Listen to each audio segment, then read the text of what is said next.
is not bound for Phoenix City. And I say this train is not bound for Rainbow City. I say this train, the train upon which you ride, the selected train is bound for Skaville.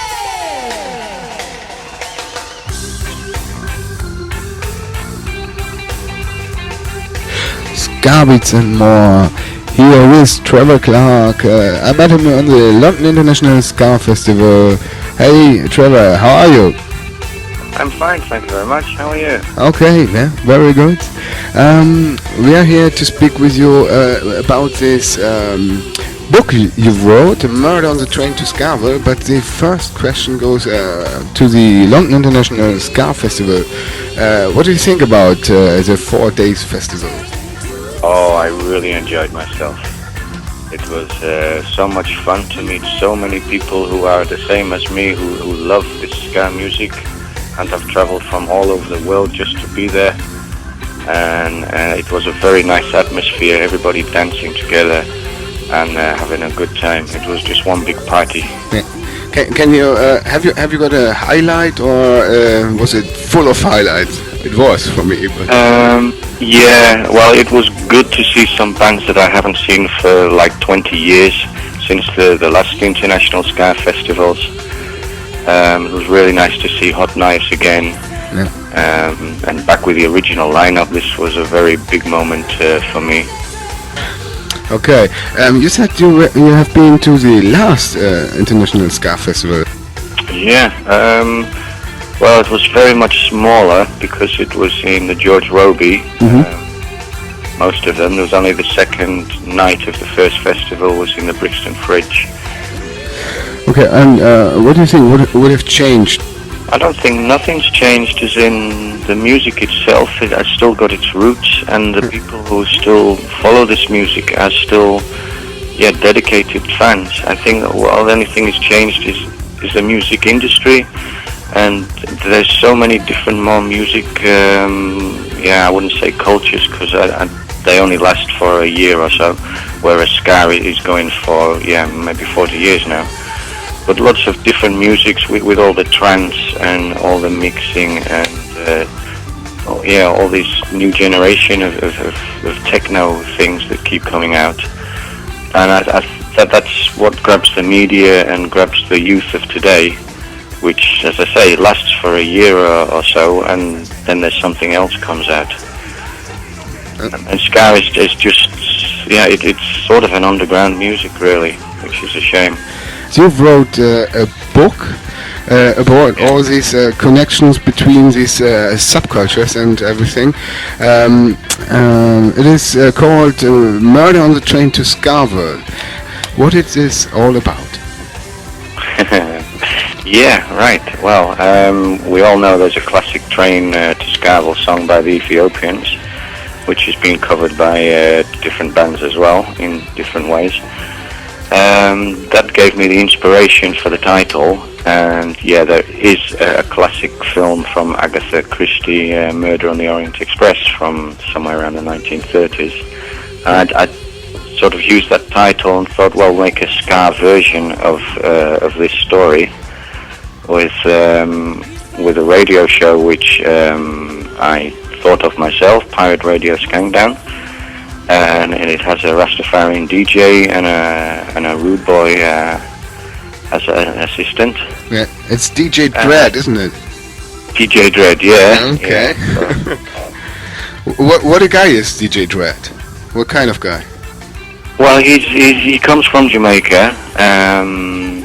He was born there, so he's seen a different side of life than a lot of Europeans, because it's a third world country.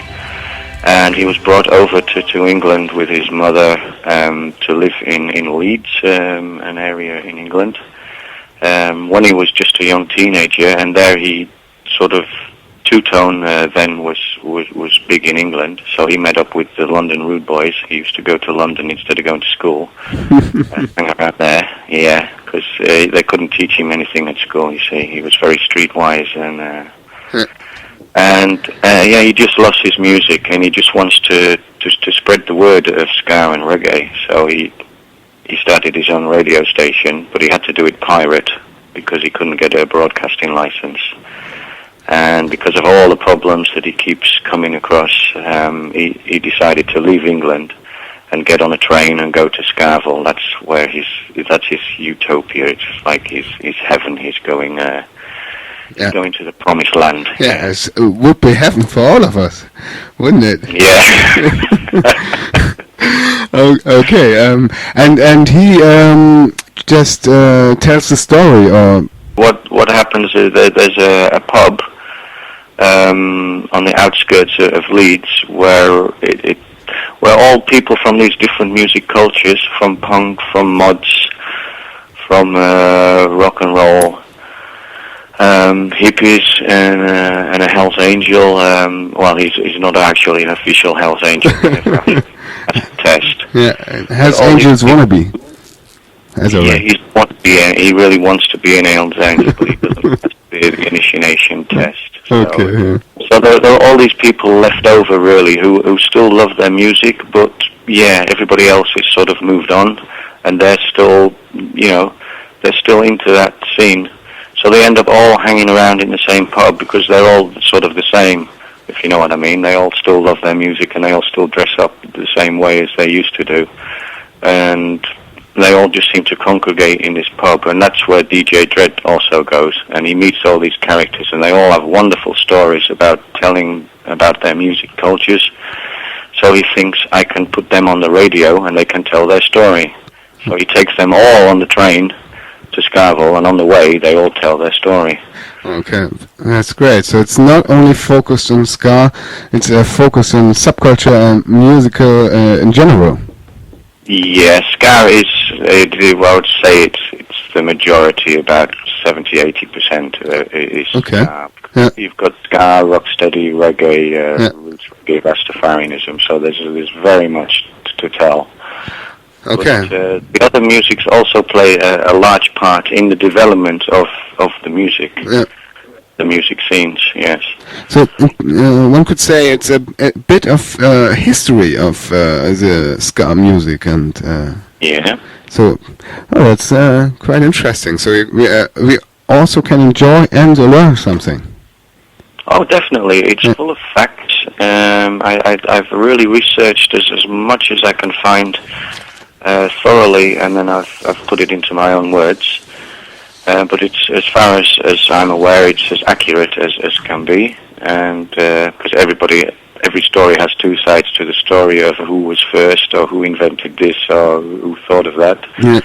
But I've tried to include everything that I found, and make it a nice presentation. Yeah. As I read the first lines, you included some songs to the book, and how did you choose that? They just came into your mind, or you thought that this song is important? Or?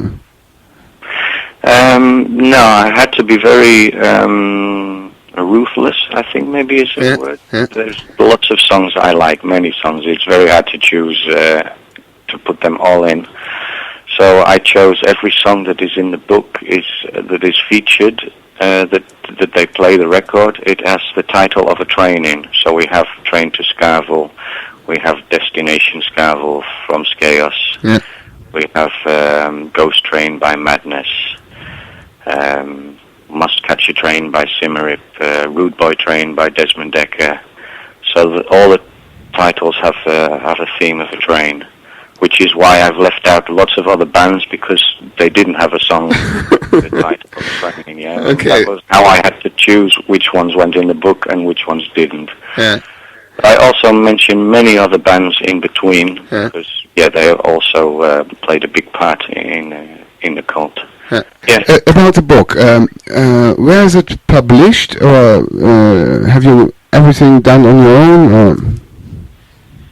Well, I've written the book on my own, which took me 2 years. It was it's the first book that I write, and I write it with passion because I love the music. So it wasn't really like that I have to go to work. Although I did approach it very very committed. That I have to do every day a little bit. So I move on, and it took me 2 years to write.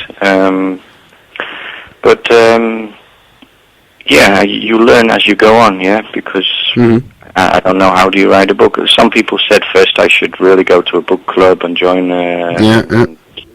some things, but I thought, well, I have this story in my head, I just want to put it down on paper. So it really is a do-it-yourself effort. Okay. It's I'm not a professional writer or anything. Yeah. But it's my story, and I've tried to keep it also very streetwise, because it's for people, like I say, who are dedicated into music. Yeah. People like me who, so I put a lot of slang in, there's swearing in it, there's drinking in it, there's a lot of fun in the book. Can the listeners to Skaville and more buy the book or can read it? Do you put it online or will you... I'll be selling it from my website. Okay. Which is www.pirateradioscankdown.co.uk. The book is still being edited, so it's going through another editing stage now. Yeah. This is how we get to the final print. Okay.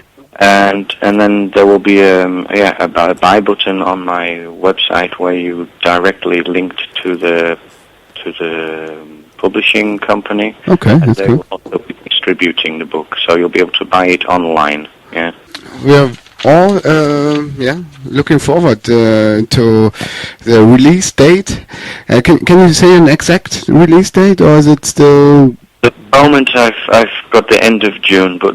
Okay, and one of the last questions is a murder found on the train to Skaville? This is why you have to read the book. Okay. Yes. But it is written in a comedy style. Okay. And a lot of the story is left open to the reader to make his own judgment. Okay. So you read what's happened, but it's up to you which way you want to think is happening in the book. Because there's lots of twists and turns. Every time you think that you know what's happening, something else new comes into the story, and then you have to rethink, hey, what's going on here, yeah? So they all have a background coming from, I have punks come from Scotland, I have mods coming from London, Jamaican Rastafarian, I have some travellers, one comes from Newcastle. So they all have different backgrounds. Irish engineers for the train. Okay. Are they good? Well, do they have to repair the train all the time? Well, they have to drive the train because it is a traditional 1800 steam train. You see. Okay. A bit nostalgic into the story as well. Okay. Yeah. Okay. Good. At the end, just one last question. Will there be an audio version of it? Have you thought about that? I have thought about it, because originally the show was done on a cassette tape. Yeah. A homemade, like a radio show, really, on a tape. This is how I came with the idea. I used to do this years ago as a hobby. Yeah. To send that to my brothers and friends. Okay. And I just used that whole idea to make a book from because I already had the story. Yeah. There is a CD coming out with the book, but that it features all the records or the songs that I've on a CD with. Yes. Okay. Trevor Clark, thank you for the interview. I'm very excited and looking forward to read it and maybe hear it in the audio version. And thank you very much. Really enjoyed it. Yeah. Thank you very much.